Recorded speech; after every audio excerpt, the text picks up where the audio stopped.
bonjour à tous. Merci beaucoup à Jean-Paul de m'avoir invité pour vous parler du risque environnemental aujourd'hui. Donc les recommandations de Jean-Paul, quand je lui ai demandé de quoi je devais parler, il m'a dit impact du risque environnemental, rétrogression de la santé humaine, point d'interrogation, pourquoi le médecin libéral et comment intégrer ça à la pratique de nos cabinets.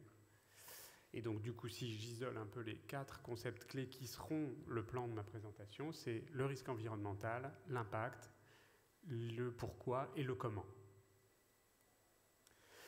Alors historiquement, le risque environnemental, c'était surtout ça. C'est la grande faucheuse qui symbolise les agressions microbiennes. Les microbes, vous savez qu'il y a depuis la révolution néolithique, c'est-à-dire il y a 12 000 ans jusqu'à la transition industrielle, il y avait 3 causes largement dominantes de mortalité qui ne sont plus du tout dominantes aujourd'hui, y compris à l'échelle mondiale, qui étaient les microbes, le défaut nutritionnel et la violence. C'était les guerres. Donc ça, c'était la symbolisation des microbes sous la forme d'épidémies. Ça aussi, c'est une autre représentation du choléra à Londres au milieu du 19e siècle à peu près, qui d'ailleurs correspondait à une période de réchauffement du climat. Et donc, le risque environnemental, pendant pratiquement 12 000 ans, c'était un risque qui était naturel, ce n'était pas un risque qui était marqué par l'empreinte humaine et qui était principalement représenté par les microbes ou le fait que la nature, l'environnement ne nous donnait pas assez à manger. Et donc les famines étaient une cause de mortalité très importante et en plus elles s'entretenaient avec les microbes parce que quand il y avait des épidémies, les gens ne pouvaient plus aller dans les champs pour récolter la nourriture et donc ça aggravait encore plus le déficit nutritionnel. Donc ces facteurs interagissaient les uns avec les autres. À partir de la transition industrielle, c'est-à-dire fin du XVIIIe siècle en Angleterre et début du XIXe siècle sur le reste de l'Europe continentale, on a un risque environnemental qui est d'origine humaine qui commence à se développer. Alors vous verrez souvent les termes de risque anthropique ou anthropogénique, ça veut dire l'environnement qui est marqué par les activités humaines et qui au départ a un impact local mais qui rapidement va se déployer de façon moins locale. Et donc vous voyez, ça c'est une citation d'un livre que j'aime beaucoup d'un historien qui travaille à l'Université de Bourgogne, qui a écrit des livres sur l'histoire de la technologie, l'histoire de la pollution, et il nous explique qu'au moment de la transition industrielle, le risque environnemental va changer d'échelle, et alors après 1950, ça va devenir complètement mondialisé. Alors le principal risque environnemental, c'est la pollution. La pollution, c'est tout ce qu'on transfère à l'environnement comme produit de l'activité humaine et qui va causer un dommage pour la santé humaine ou pour la santé des écosystèmes. Donc il y a toujours ce phénomène de réciprocité entre la santé humaine et la santé environnementale. Les activités humaines marquent l'environnement et l'environnement, s'il est trop dégradé, devient nocif pour la santé humaine. La pollution, c'est la première cause environnementale mondiale de décès. On va revoir des graphes juste après.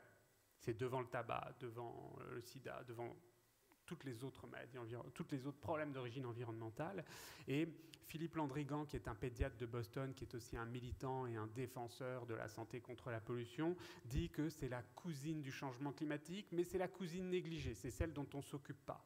Il n'y a pas de grand donateur mondial pour la pollution, comme il y en a pour le paludisme ou pour le VIH. C'est quelque chose dont on ne s'occupe pas, ou en tout cas dont on s'occupe de façon disproportionnellement faible par rapport au fardeau de mortalité qu'elle génère à l'échelle mondiale. Donc c'est une cousine négligée, mais il insiste aussi sur le fait que par rapport au changement climatique, la pollution, c'est un problème qui est traitable, alors que, notamment par la technologie, alors que le changement climatique ne sera pas entièrement traitable par la technologie. Il faudra aussi simplement modifier nos habitudes si on veut atténuer le réchauffement de la planète.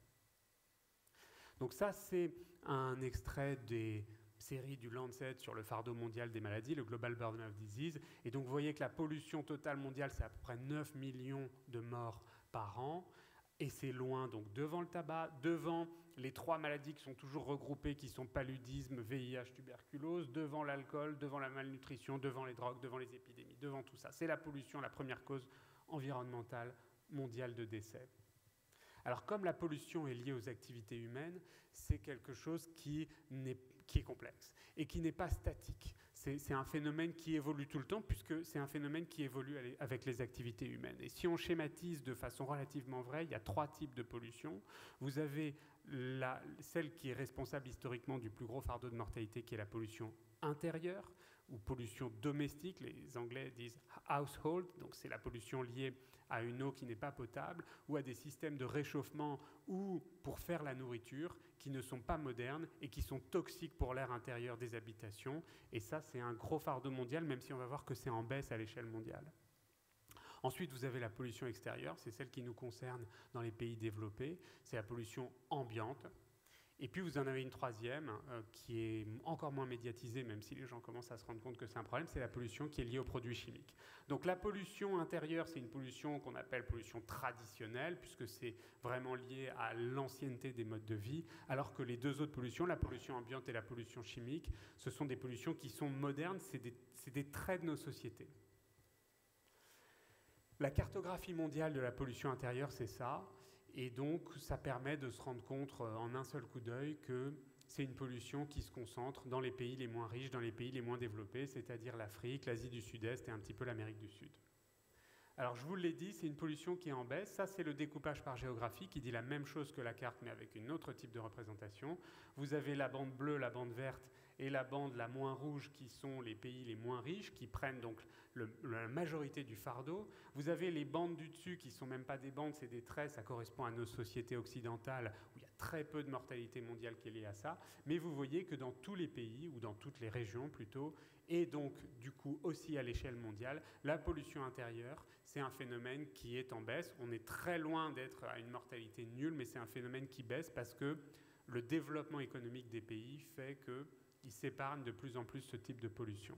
Ça, c'est une autre façon de représenter les mêmes données, avec un découpage qui n'est plus géographique, mais qui est par tranche d'âge, et qui vous montre quelque chose que je remontrerai tout à l'heure sur un autre graphe, qui est les âges les plus vulnérables, qui sont les âges extrêmes de la vie, c'est-à-dire avant l'âge de 50 ans, et puis les seniors, entre guillemets. Alors, bon, les découpages sont complètement arbitraires, mais en gros, entre 50 et 75 ans, c'est des âges qui sont très vulnérables. Je sais que c'est pas vieux, mais c'est comme ça. Donc c'est un fardeau mondial qui est encore énorme, qui est en baisse, qui est pratiquement spécifique des pays les moins développés, il n'y a pas de ça chez nous, qui est traitable par la technologie de base pour se chauffer ou pour se faire de la nourriture, et donc qui baisse à l'échelle mondiale. Pollution intérieure. La pollution extérieure, c'est très différent. C'est une pollution qui augmente avec le développement des pays, mais jusqu'à un certain point. On va revoir un graphe qui montre ça très bien. Quand les pays se développent, ils baissent leur pollution intérieure, mais ils augmentent leur pollution extérieure. Mais quand ils deviennent très développés, ils prennent conscience du problème et ils rebaissent de nouveau leur pollution extérieure. C'est un phénomène qui est en hausse mondiale, donc ça baisse dans nos pays, mais ça augmente à l'échelle de la planète, parce qu'il y a de plus en plus de pays qui se développent. C'est aussi tout à fait traitable par la technologie en évitant la combustion fossile, qui est la base de cette pollution, ou plutôt la source principale de très loin. Et c'est très lié à l'industrie et au transport, et qui dit transport dit les villes. Vous savez que vous avez 55-60% de la population mondiale qui vit dans les villes, et les villes sont responsables de 85% à peu près de la pollution extérieure. Et donc, ça c'est un graphe que je trouve très clair qui montre ce que j'ai essayé de dire tout à l'heure, à savoir qu'à l'extrême gauche du schéma, vous avez les pays les plus pauvres, ceux qui ont les revenus par habitant ou de revenus total les plus faibles. Et donc vous voyez que c'est des pays qui sont très très peu pollués. Quand ils ne sont pas du tout développés, ils ne polluent pas leur air extérieur. Au fur et à mesure, donc vers le milieu du graphe, vous avez des pays qui sont beaucoup plus développés, notamment la Chine et l'Inde, et qui là, pendant cette phase de développement, augmentent considérablement leur pollution extérieure. Vous avez peut-être lu Le Monde mardi après-midi, il y avait un article qui disait que l'espérance de vie en Inde va baisser de 9 ans à cause de la pollution. C'est absolument gigantesque. Et puis à droite du graphe, vous avez, à part les pays du Golfe, qui eux maintiennent à la fois leur développement et leur pollution extérieure, mais sinon, les pays comme nous, donc les États-Unis, la Suisse, le Japon, l'Italie, donc les pays qui sont apparentés en termes de profil de développement à la France, ils ont commencé à rebaisser leur pollution extérieure parce que c'est des démocraties déjà, et il y a une conscience du problème, et donc les politiques mènent des politiques pour réguler la pollution de l'air extérieur et la faire baisser. Et donc, le paysage mondial, c'est que ça monte et ça redescend, mais si vous prenez individuellement certains pays qui sont des pays développés, des pays riches, donc par exemple le Royaume-Uni, vous voyez que sur la plupart des polluants extérieurs, la pollution, ça baisse avec le temps depuis 50 ans. Pareil pour les États-Unis. Les États-Unis, on va le revoir dans un graphe juste après, c'est un pays qui a une mauvaise image du point de vue environnemental, et cette image mauvaise est totalement justifiée, mais par rapport à la pollution extérieure, ils suivent le schéma des pays riches, leur pollution extérieure en moyenne baisse depuis 45 ans, 50 ans. Et alors ce graphe, c'est un graphe qui est tiré d'un article du New England qui était paru en 2017 pour contester la politique environnementale de Trump.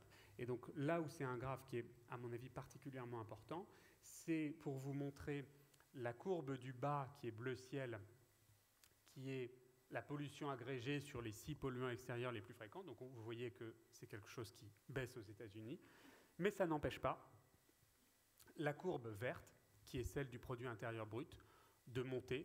Et donc ce graphique était fait pour montrer que la pollution n'est pas un produit inévitable du développement. On peut améliorer la richesse nationale et la richesse par habitant sans pour autant que la pollution soit une fatalité indétachable du développement économique.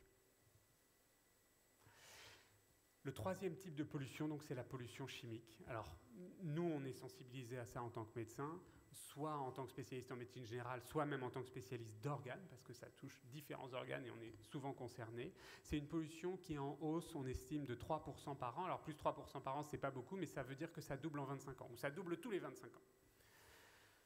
Comme l'industrie chimique, plus récemment, a elle aussi été délocalisée dans les pays à faible revenu ou à moyen revenu, eh ben, la pollution chimique a été aussi beaucoup transférée dans ces pays-là. On en a chez nous, mais on en a moins que les pays à faible revenu ou à moyen revenu, chez qui l'industrie chimique s'est transférée dans le cadre du mouvement global de délocalisation pour faire baisser les coûts. Alors, la plupart des produits chimiques qui sont actuellement dans notre environnement immédiat ou environnement lointain ne sont pas testés quant à leurs effets sur la santé humaine. Voilà, c'est comme ça, il faut le savoir. Et donc Landrigan, quand il fait ses présentations, il dit qu'il y a 3 types de produits.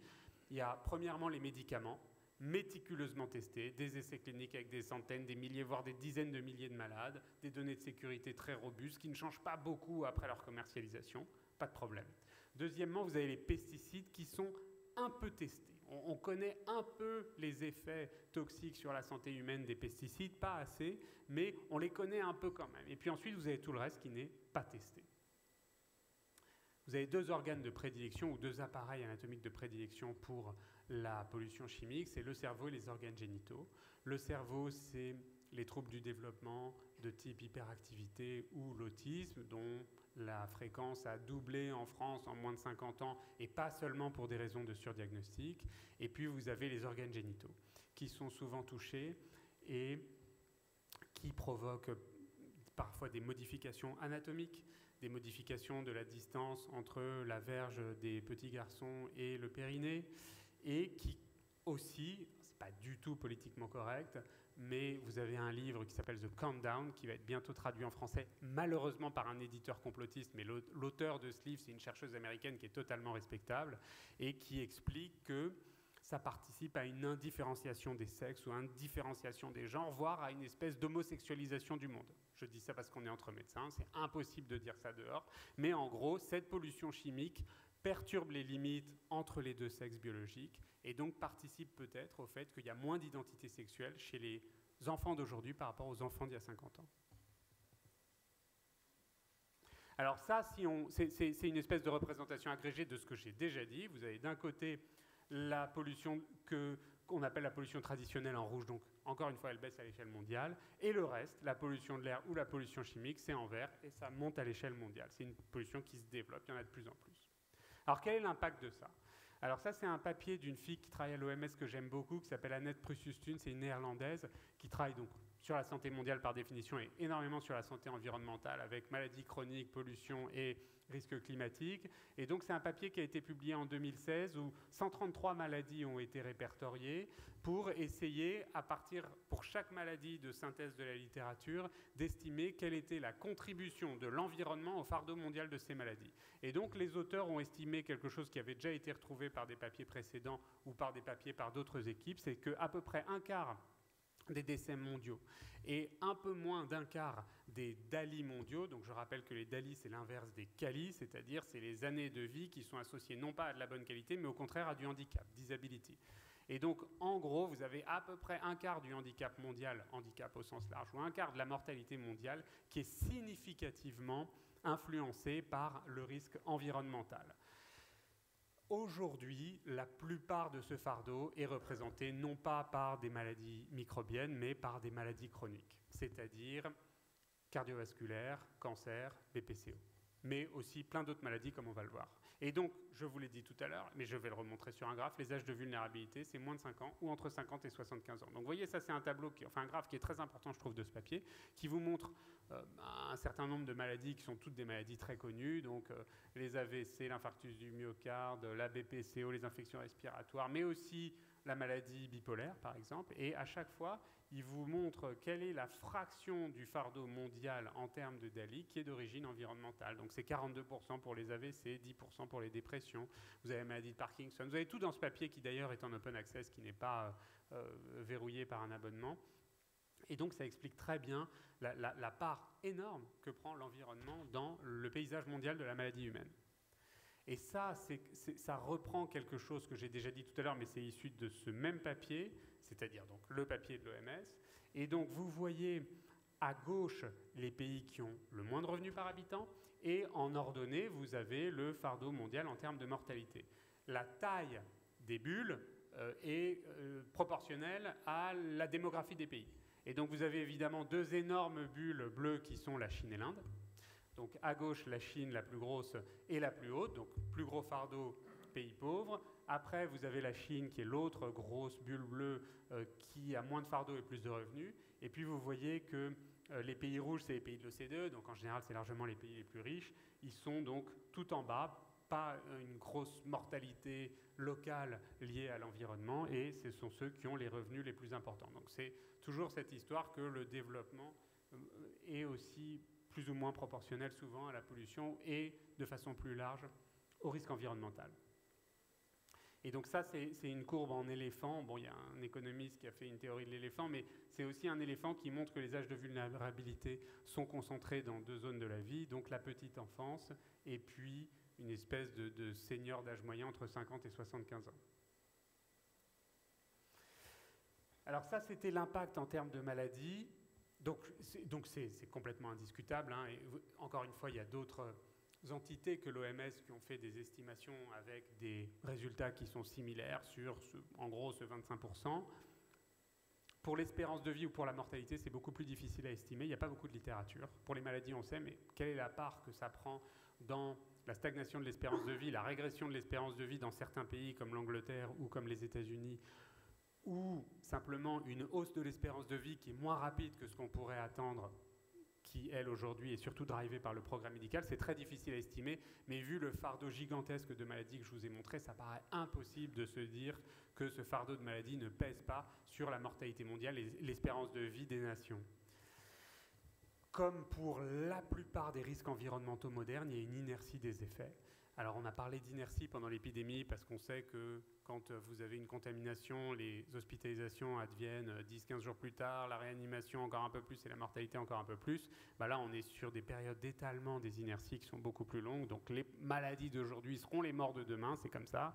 Et on n'a probablement pas une estimation pleine aujourd'hui des effets en termes de mortalité et d'espérance de vie du risque environnemental mondial. Et alors, il y a une dernière remarque que je partage avec vous, qui est que la perversité du risque environnemental aujourd'hui, c'est que c'est quelque chose qui interagit avec le risque comportemental. Vous savez que les deux gros risques d'origine humaine qui pèsent sur la mortalité mondiale, c'est l'environnement et le comportement. Donc comportement, ça veut dire l'alimentation, la sédentarité, l'alcool, le tabac. Et vous avez une espèce de mélange des deux, notamment sur l'obésité infantile, qui n'est pas seulement un trait comportemental, puisque la pollution chimique favorise l'obésité infantile, et l'obésité qu'on a beaucoup trop présentée comme une maladie liée exclusivement au comportement, voire à la volonté, est en fait une maladie qui est négativement influencée par l'environnement des petits, qui évidemment ne peuvent pas lutter contre ça. Et même si je sais que c'est controversé, mais franchement, vous avez une majorité de scientifiques qui vous disent que l'augmentation d'obésité dans les pays n'est pas seulement liée au comportement des enfants, ni même à la nourriture, mais aussi à la pollution chimique et à l'environnement en général. Donc des maladies qu'on présentait comme d'origine comportementale sont aussi négativement impactées par l'environnement. Alors le dernier risque environnemental, c'est celui dont on parle tout le temps, c'est le changement climatique. Ça, c'est un extrait d'un papier du New England qui a moins de 2 ans et qui vous montre les différents impacts sanitaires populationnels du changement climatique. Il n'y a pas de surprise, les événements extrêmes, les canicules, la qualité de l'air, la qualité de l'eau, la nourriture, les maladies microbiennes et puis les violences interhumaines parce qu'il y a des tensions sociales, des migrations, voire des guerres. Donc c'est un tableau qui est très très négatif évidemment et bon, je pense que tout le monde le sait ici parce qu'on est médecin, mais voilà, le changement climatique c'est jamais un risque qui est spécifique à part éventuellement les canicules, et même les canicules, à chaque fois qu'il y a une canicule on se dit oui mais il y avait déjà des canicules il y a 50 ans, il n'empêche qu'il y en a beaucoup plus aujourd'hui et donc c'est des risques qui sont non spécifiques. Il n'y a pas de risque spécifique contrairement à certains risques environnementaux qui soient liés au changement de climat lui-même étant d'origine humaine. Et donc le changement climatique, c'est un exacerbateur ou un exagérateur des autres risques environnementaux qu'on connaissait déjà. Il y a toujours eu des méga-feux, mais cette année, il y en a eu quand même beaucoup plus qu'il n'y en a jamais eu dans l'histoire du monde. Comme le changement climatique est lui-même un phénomène, bien que mondial, qui est hétérogène, l'impact du changement climatique est hétérogène et tous les pays ne seront pas touchés avec la même intensité par l'adversité climatique. Et l'injustice d'ensemble, c'est que c'est surtout les pays qui ont émis le moins de CO2 depuis 50 ou 70 ans qui risquent d'être les plus négativement affectés par le changement climatique et par ses conséquences sanitaires populationnelles. Là encore, il y a une inertie qui est considérable. Vous savez que les 20 prochaines années sont à peu près déjà écrites. Quoi qu'on fasse aujourd'hui, on va préparer celles d'après. Mais les 20 prochaines années vivent sur les émissions de CO2 de l'après-guerre qui sont là. Le CO2, c'est un gaz qui est parfaitement stable, qui ne va pas être, à moins qu'on trouve un moyen de le capturer, mais ça fait 30 ans qu'on nous dit qu'on va le capturer, on ne sait pas le capturer. Le CO2 est là, il va rester, et il va continuer de retenir les radiations solaires et de les empêcher de repartir dans l'atmosphère, et donc ça va continuer de réchauffer la surface atmosphérique de la planète. En plus, là encore, de la même façon que les patients une maladie chronique ont des problèmes qui interagissent négativement les uns avec les autres et qui ne sont pas indépendants, les différents problèmes environnementaux interagissent les uns avec les autres. Et donc, le changement climatique augmente la pollution elle-même et augmente les effets sanitaires, notamment respiratoires, de la pollution. Et donc tout ça, ça a un impact certain, et ça va avoir un impact certain sur la santé humaine, y compris chez nous. Pendant les périodes de canicule, vous avez des pics de mortalité qui n'étaient pas attendus par rapport aux tendances, même si c'est très très difficile à quantifier, et qu'il y a une hétérogénéité qui est considérable, y compris à l'échelle de 100 km. Les météorologues, les climatologues ne savent pas estimer un futur climat avec une résolution de moins de 100 km². C'est trop compliqué aujourd'hui. J'en arrive aux questions de Jean-Paul, je ne suis pas trop en retard. Donc pourquoi, c'est très court, j'ai bientôt fini. Pourquoi les médecins libéraux ? Avec ce que je vous ai dit, j'ai envie de dire, c'est plutôt la question inverse. C'est pourquoi les soignants en général, et donc les médecins libéraux, devraient-ils se désintéresser d'un problème qui est aussi important ? Alors, il y a une historique de défense de la santé humaine par les médecins. Je vais vous montrer des diapositives après. Je pense qu'on a une relation de confiance qui est encore très bonne avec nos patients parce qu'ils nous connaissent, que c'est local. Je pense que les autres acteurs de soins, notamment l'hôpital, ne pourront pas prendre en charge la défense de la santé environnementale tellement eux-mêmes sont complètement submergés avec leurs propres tâches. Tout ça n'a rien de scientifique, c'est juste des idées. Et je pense que les autres institutions non hospitalières non plus, parce que ce sont des problèmes qui sont complexes et qui nécessitent d'avoir une compréhension scientifique importante, et n'importe qui ne peut pas être un défenseur ou un éducateur de ça. Et donc je pense qu'en plus on est concerné. Si je reprends l'exemple de Jean-Paul, tu sais Jean-Paul qu'il y a une maladie chronique spécifique des canicules et du climat. Il y a eu un papier dans le New England il y a 2 ans qui commence à émerger dans certaines zones du monde. Et je pense qu'avec nos spécialités respectives, et y compris pour les spécialistes en médecine générale, on va avoir des problèmes de santé de plus en plus qui sont d'origine environnementale. Alors ça, c'est un historique de toutes les fois où les médecins ont pris la défense de causes environnementales. C'est important historiquement, le militantisme de certains médecins a permis, donc en haut à gauche c'est le nucléaire, aujourd'hui on en parle très peu, mais dans les années 50, 60, 70 c'était une obsession mondiale. Le tabac, ça c'est un épidémiologiste que j'aime beaucoup qui s'appelle Claude Gauth qui publie des statistiques sur la mortalité routière pour expliquer pourquoi, oui, ça améliore la mortalité routière de passer de 90 à 80. Ça, c'est le choléra. Ça, c'est aux États-Unis un problème que nous, on n'a pas, qui est la libéralisation du marché des armes à feu. Ça, c'est la mauvaise science. Alors, c'est le VIH, évidemment. L'activisme, y compris des médecins et pas seulement des communautés gays, a été très important à la fin des années 80 pour donner accès aux premières thérapies antirétrovirales. La pollution et le Nutri-Score. Vous savez que le Nutri-Score, c'est un truc, on disait on ne pourra jamais le faire. ça marchera pas, c'est pas vrai, c'est trop compliqué. Bon, bah aujourd'hui, ça existe. Aujourd'hui, les gens font attention. Vous avez 14 millions de personnes qui ont téléchargé l'application Yuka. Et donc, probablement, ça va prendre du temps avant de le mesurer. Ça va être complexe d'un point de vue analytique, mais ça aura un impact sur les comportements alimentaires. Et donc, ça aura un impact sur ce que l'industrie agroalimentaire met dans ses produits, puisque personne n'a envie d'être en rouge. Comment? Je ne sais pas du tout, c'est la question la plus complexe. Je pense que déjà, le fait d'en parler, c'est quelque chose qui est important, parce qu'on a aussi notre capacité d'influence. Il faut trouver des façons de faire pression sur les dirigeants, parce que, comme je vais vous le montrer à la fin, les solutions sont majoritairement politiques. La question du modèle économique est une question qui aujourd'hui est sans réponse, mais je crois que depuis quelques années, notamment grâce à nos fédérations professionnelles, on a des consultations plus longues, mieux traitées par l'assurance maladie qui permettent de faire de l'éducation. Jean-Paul nous dira qu'on est loin du compte, mais en tout cas, il y a peut-être une direction. Il faut faire attention, c'était une des conférences précédentes, à nos propres empreintes environnementales. Aujourd'hui, moi je vois des dirigeants de cliniques ou de groupes de cliniques qui disent on a regardé les accords de Paris, on va s'aligner dessus. Si on avait parlé de ça il y a 5 ans, ça aurait paru complètement loufoque. Alors je vais terminer avec une note optimiste qui est la courbe de concentration en plomb dans les carburants américains depuis les années 70. Donc avant, on avait le droit de mettre du plomb dans les carburants. Et donc, c'était responsable d'une pollution environnementale au plomb, avec des intoxications au plomb. Et donc, vous voyez la courbe bleue qui est la concentration de plomb dans le carburant américain, et vous voyez la courbe rouge qui est la concentration de plomb dans les prélèvements sanguins des Américains.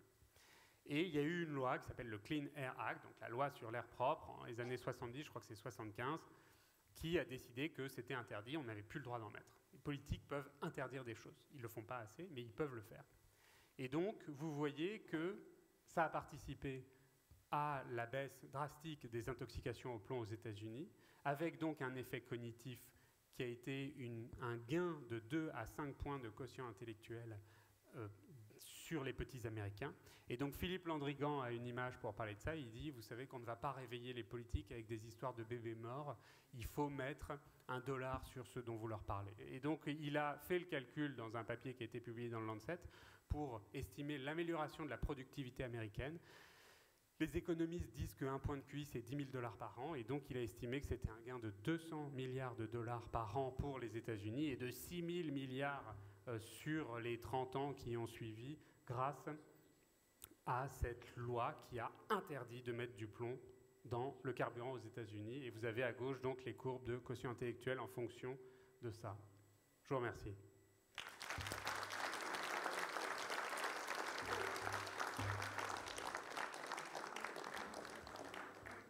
Bravo Jean-David. Moi je suis admiratif de la clarté du propos et de tous les éléments que tu nous as apportés. Alors c'est dommage, on n'a pas le temps de faire des questions parce qu'il est déjà 1h10 et il faut absolument reprenne à 14h. Moi je vous conseille une lecture, j'aurais pu le faire avant, Jean-David. Jean-David vient de sortir un bouquin qui s'appelle La Grande Extension, Histoire de la santé humaine. C'est paru chez De Noël.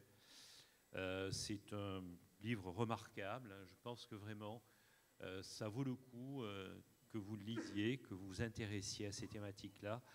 Et moi, je suis vraiment ravi que tu aies pu venir et on est fiers d'avoir des confrères comme toi. Merci beaucoup.